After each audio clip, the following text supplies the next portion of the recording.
হঠাৎ করে বদলে গেল আইপিএলের সময়সূচি। আইপিএল 2024-এর প্রথম সপ্তাহটি উত্তেজনাপূর্ণ ম্যাচে পূর্ণ ছিল। এই টুর্নামেন্টটি 26শে মে পর্যন্ত চলবে, কিন্তু এখন বিসিসিআই চলতি আইপিএল মরশুমে দুটি ম্যাচে পরিবর্তন করার সিদ্ধান্ত নিয়েছে। কলকাতা নাইট রাইডার্স ও রাজস্থান রয়্যালসের মধ্যেকার ম্যাচে প্রথম পরিবর্তন করা হয়েছে। এই ম্যাচটি আগে 17 এপ্রিল কলকাতা ইডেন গার্ডেন স্টেডিয়ামে অনুষ্ঠিত হওয়ার কথা ছিল, তবে এখন এই তারিখটি একদিন আগে অর্থাৎ 16 এপ্রিল করা হয়েছে। দ্বিতীয় পরিবর্তন হয়েছে দিল্লি ক্যাপিটালস ও গুজরাট টাইটান্সের মধ্যেকার ম্যাচে। আগে এটি 16 এপ্রিল আহমেদাবাদের নরেন্দ্র মোদী স্টেডিয়ামে অনুষ্ঠিত হওয়ার কথা ছিল, তবে দিল্লি ও গুজরাটের মধ্যে এই ম্যাচটি এখন 17 এপ্রিল অনুষ্ঠিত হবে।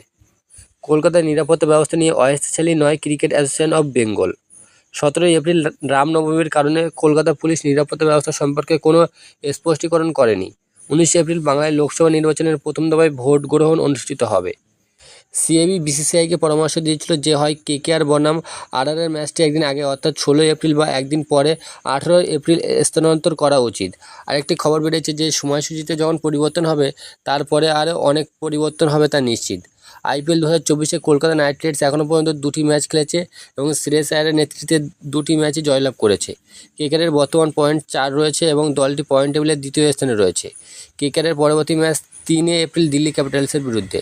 দিল্লি ক্যাপিটালসও তাদের শেষ ম্যাচ জিতে এসছে, যেখানে তারা সিএসকে 20 রানে পরাজিত করেছে।